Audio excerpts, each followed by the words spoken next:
Once a girl likes you, but you don't know.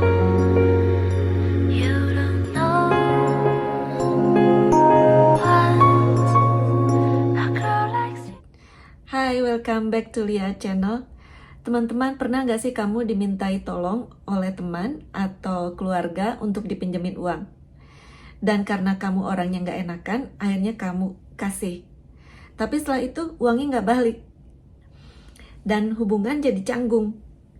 Dan kamu yang malah merasa bersalah. Hari ini kita bahas hal penting yang jarang dibicarakan secara terbuka ya. Kenapa kamu harus berhenti meminjamkan uang, bahkan ke orang terdekat.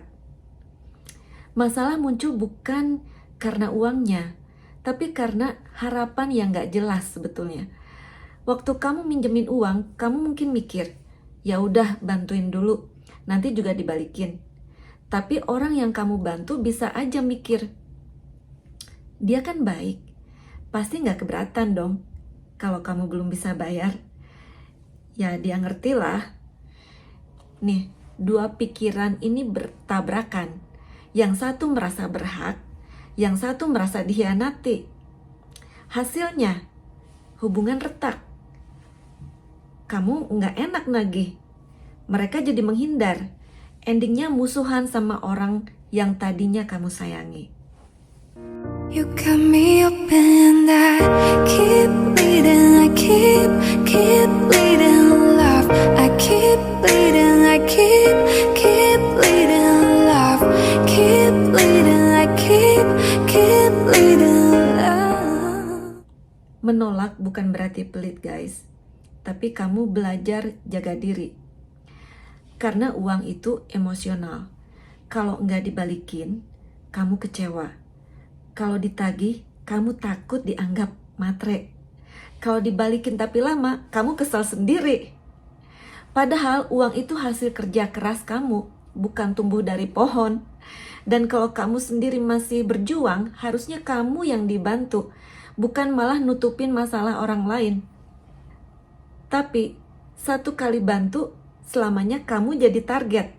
Begitu kamu pernah bantu, orang akan mikir, oh dia bisa dimintain tolong. Lalu mulai deh teman minta, keluarga ikut minta. Bahkan temannya teman juga ikut nimbrung. Kamu jadi dianggap orang kaya. Padahal kamu juga ngos-ngosan. Kerja keras yang malam. Tapi tabungan habis buat nolong orang lain yang belum tentu ingat budi. Kalau memang harus bantu, ini caranya supaya aman. Satu, anggap uang itu nggak balik. Kalau mau bantu, anggap aja itu sedekah. Jangan berharap apa-apa. Jangan kasih lebih dari yang kamu siap kehilangan. Jangan sampai bantu orang tapi kamu sendiri jadi kepepet. Bantu dalam bentuk solusi, bukan uang tunai.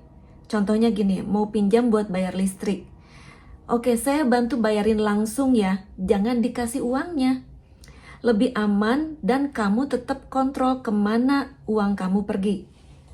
Kadang kita bantu orang bukan karena peduli ya, tapi karena ego. Ada juga tipe orang yang meminjamkan uang bukan karena peduli, tapi karena ingin terlihat berkecukupan atau dermawan. Bisa juga karena mereka menikmati rasa dihormati atau dianggap lebih tinggi oleh orang lain. Ada rasa puas saat dipuji. Wah, si A tuh baik banget, apa-apa dibantu. Tapi kalau motivasinya cuma untuk dianggap hebat, hati-hati. Karena itu bukan pertolongan, itu transaksi ego namanya. Dan masalahnya apa? Kalau orang yang kamu bantu itu nggak tahu diri, kamu bukan cuma kehilangan uang, tapi juga harga diri. Bantuan yang tulus itu datang dari hati, bukan dari rasa ingin diakui. Jadi sebelum kamu minjemin uang ke orang lain, coba tanya, saya bantu karena peduli atau karena pengen terlihat hebat? Karena orang yang benar-benar kuat bukan yang bisa bantu semua orang, tapi yang tahu kapan harus bilang tidak demi jaga hidup dan martabatnya sendiri. Oke guys, kalau kamu relate, tulis di komentar ya. Bantu karena peduli, bukan karena gengsi. Sampai jumpa di video berikutnya. Bye.